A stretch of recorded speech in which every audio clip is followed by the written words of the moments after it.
when you go through the interviewing process, that is when you are truly going to get an in-depth understanding of what that position is going to require. You'll get more of an understanding on if that salary that they told you about is worth what you're going to have to experience on the job, meaning they got to pay me enough to deal with this. If you walk out of the interviewing process, whether it's the second interview or the final interview, and you're like, hey, this position, now that I have a better understanding of what is expected of me in this position, even if you said yes to the salary in the very beginning, you can still come back to them and say, like, if they extend you an offer and say, I learned so much more about this position, and I can tell that it's going to require bringing a lot more of my knowledge, skills, and abilities, or me, or something like that to the table. So after the interview's over, and if you find out that you didn't get the job and you want to get feedback, the best thing that you can do at that point is pick up the phone and call the recruiter. And so to get them on the phone and say, hey, I'd love to get feedback from you. I'm still working on my job hunt.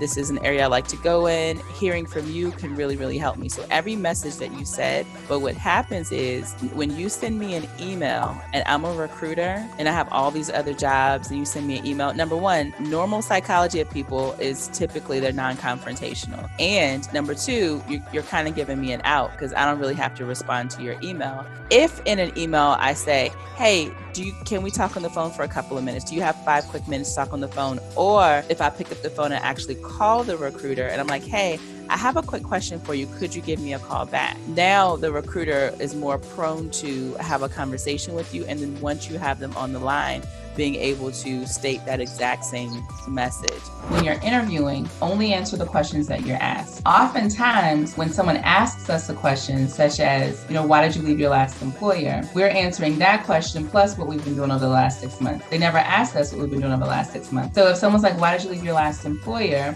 And you're able to say, my job was impacted due to the pandemic. Boom. Everybody understands that because we've all been living through this pandemic. But if someone's like, okay, your job was impacted by the pandemic, what have you been doing over the last 6 months? My focus over the last 6 months has been my family. And now I'm ready to come back to work. If ever you're on an interview and there's something that is unclear to you, or maybe you don't know clearly what your next action should be, highly recommended to ask for clarification. And it's not going to make you look like a less competitive candidate or anything like that. What will make you look like a less competitive candidate is if the two of you walk away and they assume and then there's an action that doesn't happen afterward.